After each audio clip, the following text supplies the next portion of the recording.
तुलसीदास जी ने मनुष्यों को, हम साधारण कलयुगी मनुष्यों को देवताओं की उपाधि दे दी, देवताओं के समान बता दिया।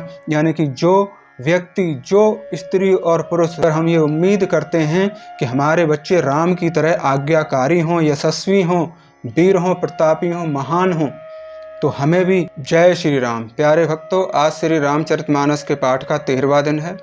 कल की कथा में हमने जाना कि बाबा तुलसीदास महाराज जी ने हमें बताया कि ऋषि मुनियों को श्री रामचरितमानस बहुत ज़्यादा प्रिय है। इस सुहावने और पवित्र मानस की रचना भगवान शंकर जी ने स्वयं की है और श्री रामचरितमानस के पाठ करने से और इसे सुनने से 3 प्रकार के दोष, दुख, दरिद्रता और कलयुग की जो कुचालें हैं और पाप मिट जाते हैं। श्री महादेव जी ने इसको रचा और अपने मन में ही रखा। समय आने पर शुभ अवसर देखकर भगवान शंकर ने माता पार्वती को भगवान राम का ये सुयश सुनाया और उन्होंने इसे अपने हृदय में रखा और इससे प्रसन्न होकर उन्होंने इसका नाम श्री रामचरितमानस रखा। तो यहाँ से हम ये जान चुके हैं कि राम जी की यश कथा का नाम रामचरितमानस कैसे पड़ा। तो आइए शुरू करते हैं आज की आगे की कथा। भगति निरूपण विविधि विधाना, क्षमा दया दम लता विताना, समजम नियम फूल फल ज्ञाना, हरिपद रति रस वेद बखाना। इस एक चौपाई में पूरे रामचरितमानस का, हमारे सभी वेद पुराणों का सार समाया हुआ है। नाना प्रकार से भक्ति का निरूपण और क्षमा, दया तथा दम इंद्रिय निग्रह लताओं के मंडप हैं। यानी कि यहाँ पे कहा गया है नाना प्रकार की भक्ति, यानी कि अलग अलग तरह से, विभिन्न प्रकार से भगवान की भक्ति का निरूपण करना। व्यक्ति के मन में क्षमा होनी चाहिए, दया होनी चाहिए और दम होना चाहिए। दम का तात्पर्य यहाँ पर है कि अपनी सभी इंद्रियों को हमें बस में रखना चाहिए। आगे है मन का निग्रह। मन का निग्रह का मतलब है मन को बस में रखना। जो ऐसी चीज़ें, जो ऐसी बातें, जो ऐसे काम हैं जो हमें नहीं करने चाहिए, तो मन को उस पर अंकुश लगाकर हमें रखना चाहिए अपने मन पर। आगे है यम। यम कहते हैं, यम के अंदर आते हैं 5 तरह के नियम। कौन कौन से? अहिंसा, सत्य, अस्त्य, ब्रह्मचार्य और अपरिग्रह। तो इनको समझते हैं। अहिंसा कहते हैं हिंसा न करना, यानी कि किसी भी जीव जंतु प्राणी को कष्ट न पहुंचाना किसी भी प्रकार से। और सत्य यानी कि हमेशा सत्य बोलना, झूठ नहीं बोलना। और अस्त्य, अस्त्य कहते हैं चोरी न करना, यानी कि व्यक्ति में ये लक्षण, ये गुण नहीं होना चाहिए चोरी करने का। यानी कि चोरी किसी भी प्रकार से हो सकती है, किसी की कोई वस्तु चुरा लेना या किसी के विचार भी चुरा लेना, ये भी एक तरह की चोरी होती है जो मन से चोरी की जाती है। अगला है ब्रह्मचर्य। तो ब्रह्मचर्य का पालन करें, ब्रह्मचारी रहें, सदाचारी रहें और अपने जीवन का अच्छी तरह से निर्वाह करें। उसके बाद है अपरिग्रह। अपरिग्रह कहते हैं ऐसा व्यक्ति जो धन संपत्ति इकट्ठा न करता हो, यानी कि उसको केवल उतने ही धन की आवश्यकता हो जितनी जीवन चलने के लिए, जीवन यापन करने के लिए जरूरी है। यहाँ पर एक बात और कही गई है, अपरिग्रह का एक और मतलब होता है मन से वचन। वचन मतलब अपनी वाणी से, और कर्म से, यानी कि कोई हम ऐसा काम ना करें कि किसी दूसरे की संपत्ति को चुराने की इच्छा करना, ये भी अपरिग्रह में आता है। तो हमें ऐसी भी कोई इच्छा नहीं करनी चाहिए। अपना मेहनत से, अपने खून पसीने की मेहनत से जितना भी हम कर सकते हैं, कमा सकते हैं, उसे कमाएं। पाप की काली कमाई ना कमाएं, वो किसी काम नहीं आती है। और अपरिग्रह का तो मतलब ही है कि हम उतना ही कमाएं और उतना ही धन अपने पास रखें जितनी हमें जीवन जीने के लिए ज़रूरत है। कई बार हम समझ नहीं पाते हैं कि धर्म क्या है, अधर्म क्या है। हमसे जाने अनजाने में बहुत सारे पाप हो जाते हैं, भूल हो जाती है, चूक हो जाती है। तो पाप पुण्य नहीं हम समझ पाते कि पाप क्या है, पुण्य क्या है। राह चलते बहुत सारे चींटे चींटी हमारे पैरों तले दबकर मर जाते हैं, हमारी कार से, बाइक से, साइकिल से दब के मर जाते हैं। तो वो भी एक तरह का पाप ही है, लेकिन उसे हम जानबूझ के नहीं कर रहे हैं। तो हमें ऐसी कौन सी चीज़ अपनानी चाहिए या करनी चाहिए, जिससे कि हम धर्म, पाप और पुण्य को आसानी से समझ सकें। तो मैं भी इस चीज़ का पूरा ध्यान रखता हूँ, पालन करता हूँ, और वही चीज़ मैं आपको बताना चाहता हूँ कि आप बस इतना समझ लो कि आपको कुछ भी समझ में ना आए कि पाप क्या है, पुण्य क्या है, धर्म क्या है, तो आप इस बात का विशेष ध्यान रखिए कि आप पहले तो भगवान की भजन पूजा करते रहिए और भगवान के नाम का जप करते रहिए जब भी आपको समय मिले। पहली बात ये। दूसरी बात, इस बात का हमेशा मन में ध्यान रखें, अपने स्मृति में रखें इस बात को कि अपने मन से, अपनी वाणी से और अपने कर्म से सामने वाले किसी भी प्राणी मात्र को कोई कष्ट न पहुँचे, चाहे वो कोई मनुष्य हो या कोई जीव जंतु, जानवर, चिड़िया, पक्षी, कोई भी हो। तो हम कोई ऐसा काम न करें जिससे कि किसी सामने वाले व्यक्ति को किसी प्रकार का कष्ट हो, यानी कि उसके मन में भी दुख हो सकता है हमारे किए गए काम से, गलत काम से, हमारे द्वारा कही गई गलत बात से उसको दुख हो सकता है, परेशानी हो सकती है। और अगर हम मन में ही किसी का बुरा सोच रहे हैं, बुरा ख्याल कर रहे हैं, तो ये भी एक तरह का पाप ही है। तो मेरे कहने का मतलब सिर्फ एक लाइन में ये है कि हम अपने मन से, वाणी से और कर्म से किसी भी जीव जंतु प्राणी को कष्ट न पहुंचने दें। बस सबसे बड़ी पूजा, तपस्या, साधना यही है, और सद्मार्ग पर चलते रहें, भगवान का नाम जपते रहें। आगे बढ़ते हैं। यहाँ पर 4 तरह के नियम बताए गए हैं। पहला है शौच, दूसरा संतोष, तीसरा तप, स्वाध्याय और ईश्वर प्राणिधान।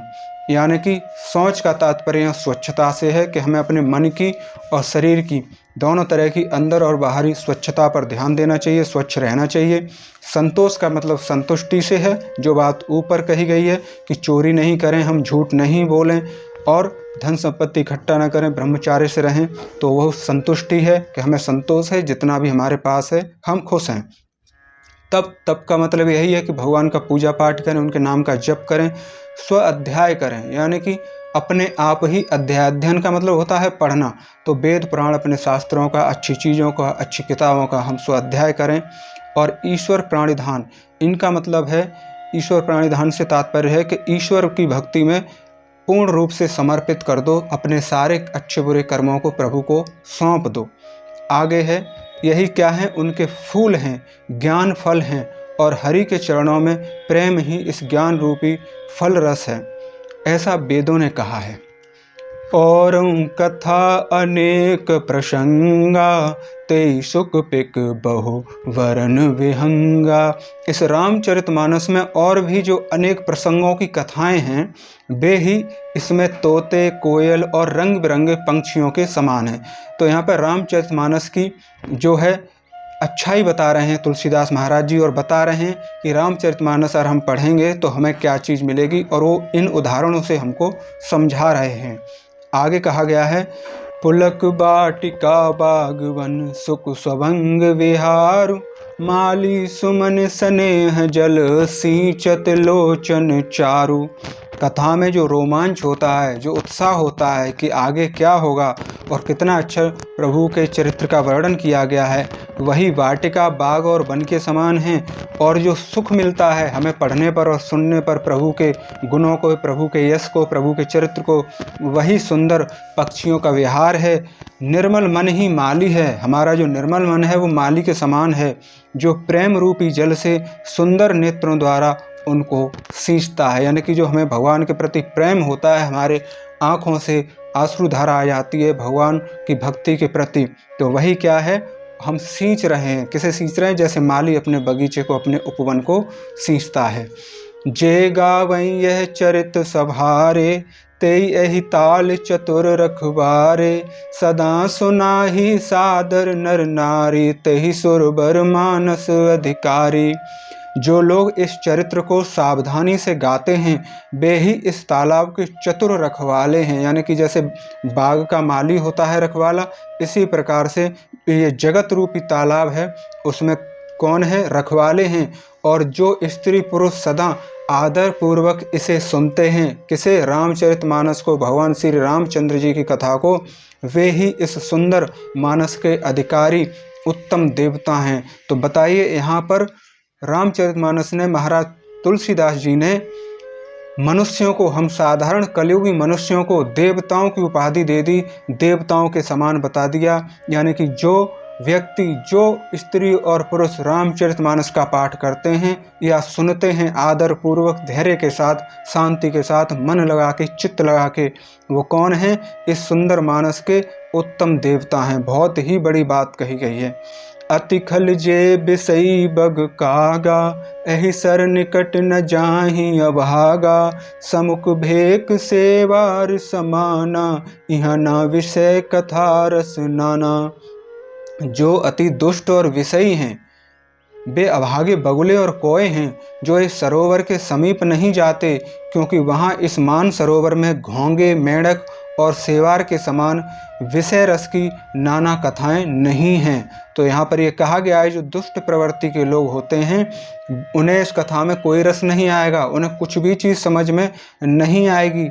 वो लोग इस तरीके से पास नहीं आते कथा के और भगवान के चरित्र के और वेद पुराणों के नज़दीक नहीं जाते, जैसे कि बगुले और कोए ऐसे सरोवर कहते हैं, तालाब के पास नहीं जाते जहाँ पर घोंगे, मेंढक और सेवार ऐसी चीज़ें ना हों। क्योंकि जब ये होंगे, मेंढक होंगे, सेवार होंगे, मछलियाँ होंगी, तभी वो उसमें जाएंगे उनको मार करके खाने के लिए।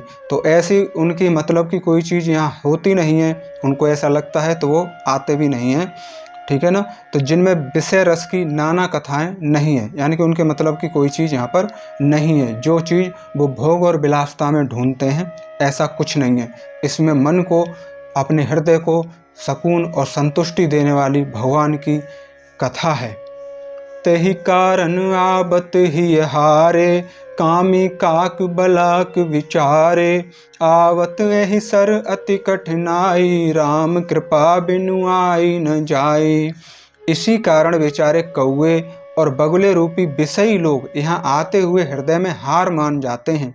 मतलब ऐसे लोग आते तो हैं कि चलो भगवान की कथा सुने, भगवान की कथा पढ़ें, वेद पुराणों के बारे में जानें, लेकिन क्या होता है, क्योंकि इस सरोवर तक आने में कठिनाइयाँ बहुत हैं, श्री राम जी की कृपा बिना यहाँ नहीं आया जा सकता। तो यहाँ पर स्पष्ट कहा गया है कि अगर ऐसे दुष्ट प्रवृत्ति के लोग, गंदे कर्मों वाले लोग यदि आना भी चाहें तो वो नहीं आ पाते हैं, क्योंकि यहाँ तक पहुँचने में बड़ी कठिनाई है। यदि आप इस कथा को सुन रहे हैं मेरे द्वारा और मैं पढ़ रहा हूँ और आपको सुना रहा हूँ, तो यकीन मानिए आप कि भगवान की कृपा आपके ऊपर और मेरे ऊपर पूरी तरह से बनी हुई है। क्योंकि बिना भगवान की कृपा के हम भगवान की लीलाओं को न सुन सकते हैं, न पढ़ सकते हैं, क्योंकि हमारा मन ही नहीं करेगा, हमारा चित्त ही नहीं बनेगा। तो यहाँ पर कहा है, श्री राम जी के कृपा के बिना यहाँ आया ही नहीं जा सकता। क्योंकि पीछे श्री रामचरितमानस में कहा गया था कि बिन सत्संग विवेक न होई, यानी कि सत्संग के बिना, अच्छे संग के बिना हमें विवेक की प्राप्ति नहीं होती, हमें बुद्धि और ज्ञान नहीं मिलता। और बिना भगवान की कृपा के हमारा मन भगवत प्राप्ति के मार्ग की ओर भी नहीं जाता। तो जो लोग भगवत प्राप्ति के मार्ग में चल रहे हैं, भगवान की भक्ति के मार्ग पर हैं, वो बिल्कुल भी ये समझ लें कि भगवान उनके साथ हैं, भगवान की आपके ऊपर असीम कृपा है। ठीक है, आगे बढ़ते हैं।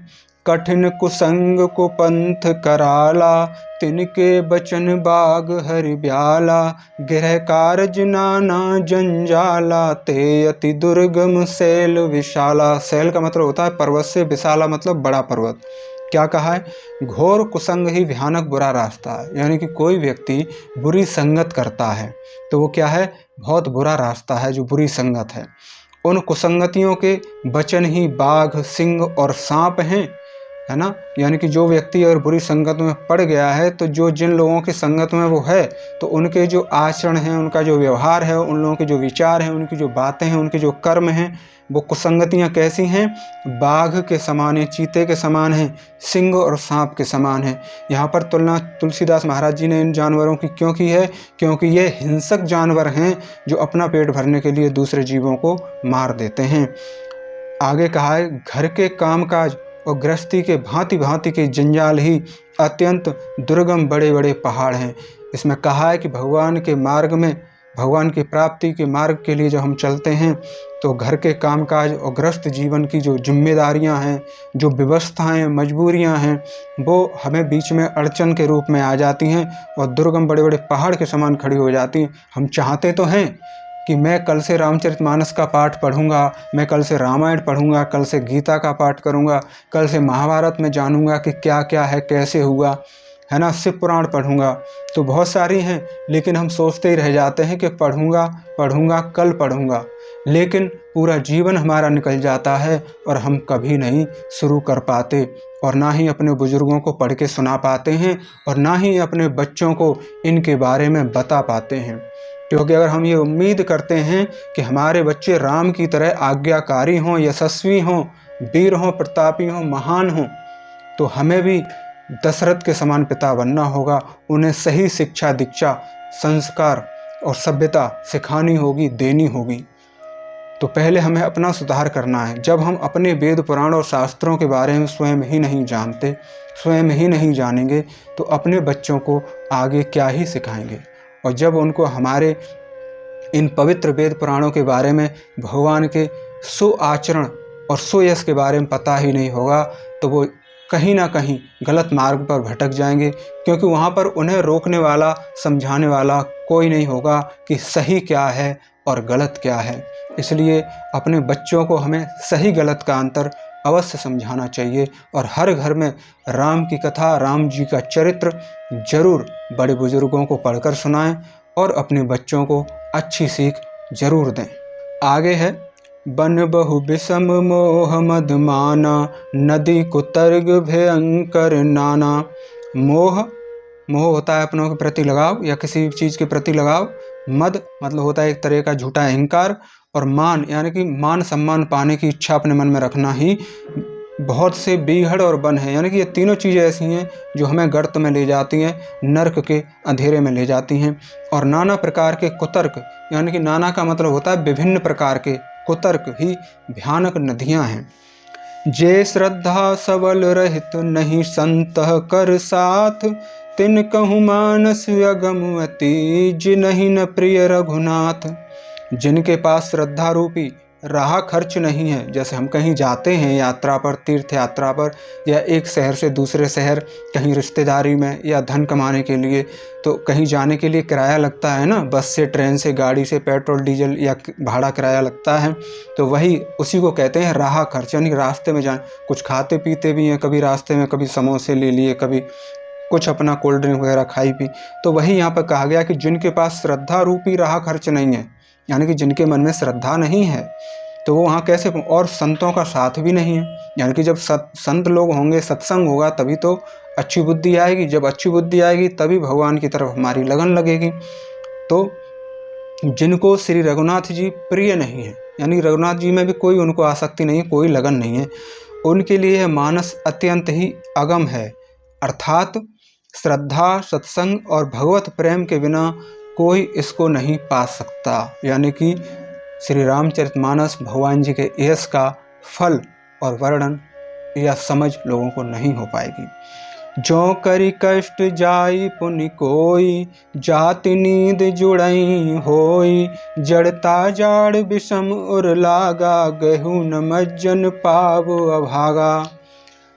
यहाँ पर कहा गया है कि यदि कोई मनुष्य कष्ट उठाकर वहाँ तक पहुँच भी जाए, चलो मान भी लिया जाए, जैसे किसी व्यक्ति के पास किराया भाड़ा नहीं है रास्ते में सफ़र के दौरान खर्च करने के लिए, और वो कैसे भी लिफ्ट लेके या फिर पैदल चल के या कैसे भी एक दूसरे के सहारे से वहाँ पहुँच भी जाए, तो वही चीज़ यहाँ पर कही गई है कि अगर किसी के मन में भगवान के प्रति श्रद्धा भी नहीं है, संत जनों का संग भी नहीं है, भगवान के प्रति लगन और आसक्ति भी नहीं है, और वो वहाँ तक पहुँच भी जाए, चलो भगवान के पास तक, तो क्या होता है, तो वहाँ जाते ही उसे नींद रूपी जूड़ी आ जाती है। यानी कि ऐसे व्यक्ति को नींद आ जाएगी। जैसे कोई व्यक्ति जाते हैं ना, भगवान के सत्संग में कथा हो रही है ना, और वो कथा सुनते सुनते ही इधर देखेंगे, उधर देखेंगे, इसकी तरफ झांकेंगे कि उसने कैसे कपड़े पहने, कभी देखेंगे इसके पास कौन सा फ़ोन है, ये फ़ोन में क्या चला रहा है, अरे मुझे तो काम पे भी जाना था, चलो मैं तो थोड़ी देर सुनता हूँ फिर जाऊँगा।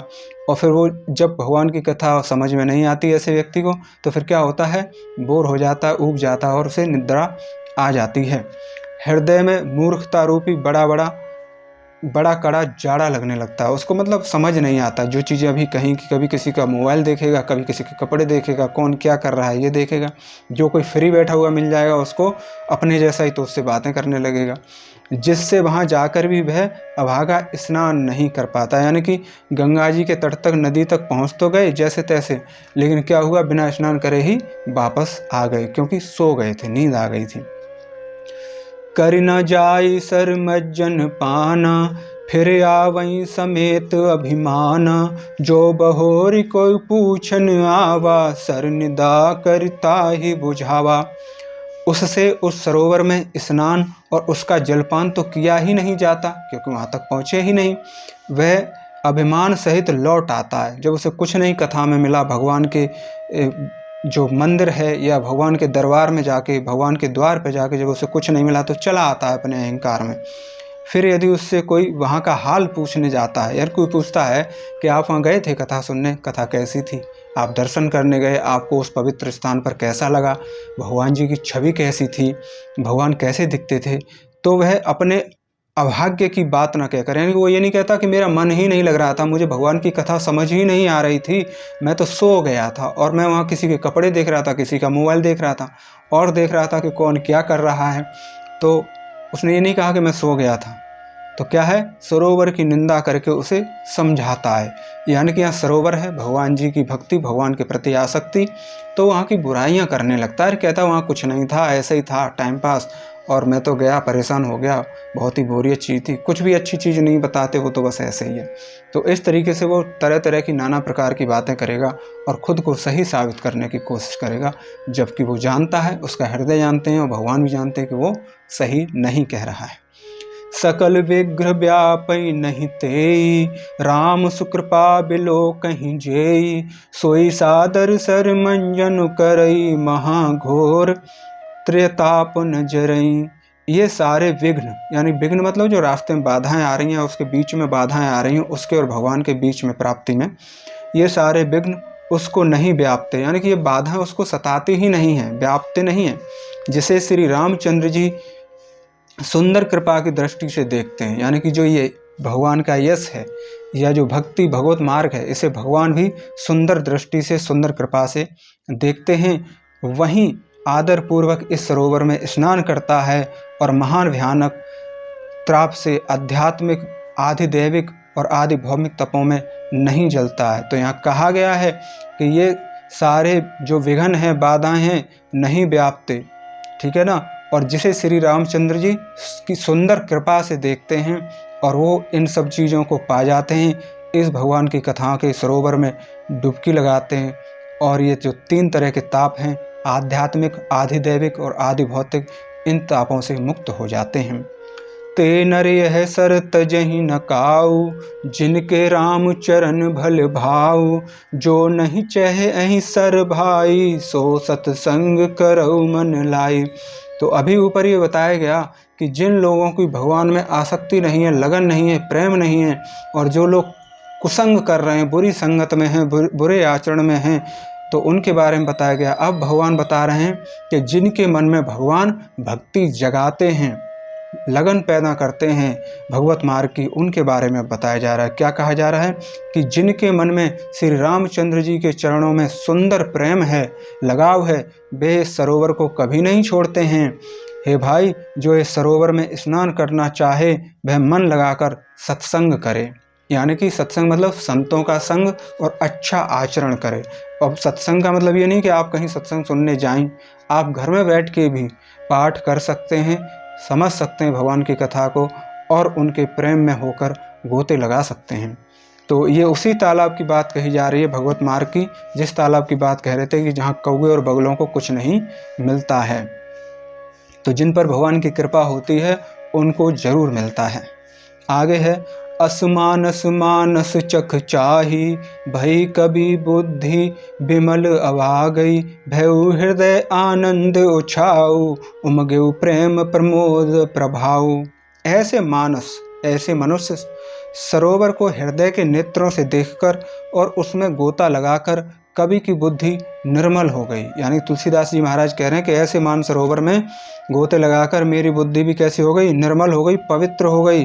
हृदय में आनंद और उत्साह भर गया और प्रेम तथा आनंद का प्रवाह उमड़ पड़ा। यानी कि भगवान के प्रति प्रेम और मन में आनंद का क्या हुआ, उमड़ाव आ गया, घने घने बादलों की तरह एकदम से प्रवाह हो गया। चली सुभग कविता सरितासो, राम विमल जस जल भरितासो, सरजू नाम सुमंगल मूला, लोक वेद मत मंजुल कूला। उससे यह सुंदर कविता नदी बह निकली जिससे श्री रामचंद्र जी का निर्मल यश रूपी जल भरा हुआ है। इस कविता रूपणी नदी का नाम सरयू है, जो संपूर्ण सुंदर मंगलों की जड़ है। यानी कि जितने भी मंगल हैं, अच्छी चीज़ें हैं जो हमारे साथ होती हैं, जीवन में घटित होती हैं, उन सभी की जड़ कहाँ पर है, सरयू नदी में है, अच्छी चीज़ों की जड़ है। लोकमत और वेदमत इसके दो सुंदर किनारे हैं। लोकमत कहते हैं यानी कि लोगों का जो मत है, यानी कि लोगों का अपना अपना जो विचार है भगवान के प्रति, और वेदमत जो हमारे वेद पुराण शास्त्रों में, वो इस सरयू नदी के दो किनारे हैं। नदी पुनीत सुमानस नंदनी, कलिमल तृण तरु मूल निकंदनी। यह सुंदर मानस सरोवर की कन्या सरयू नदी बड़ी पवित्र हैं और कलयुग के छोटे बड़े पाप रूपी तिनकों और वृक्षों को जड़ से उखाड़ फेंकने वाली हैं। तो यहाँ पर पहले भी श्री रामचरितमानस में ये वर्णन हुआ था कि जो लोग यमुना जी में और सरयू नदी में पूजा करते हैं और स्नान करते हैं, उनके सारे रोग दोष पाप कट जाते हैं, उन्हें काल का भी भय नहीं सताता, उनकी अकाल मृत्यु नहीं होती है। जय श्री राम।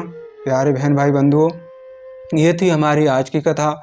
मिलते हैं कल आगे की कथा को लेकर। मेरी भगवान से यही प्रार्थना है, आप सभी हमेशा प्रसन्न रहें, स्वस्थ रहें, और कमेंट में भाई बंधुओं जय श्री राम, जय हनुमान अवश्य लिखा करें, जिससे मुझे आपकी प्रसन्नता और आपकी उपस्थिति का आभास होया करे, मुझे मन में अच्छा लगेगा। जय श्री राम।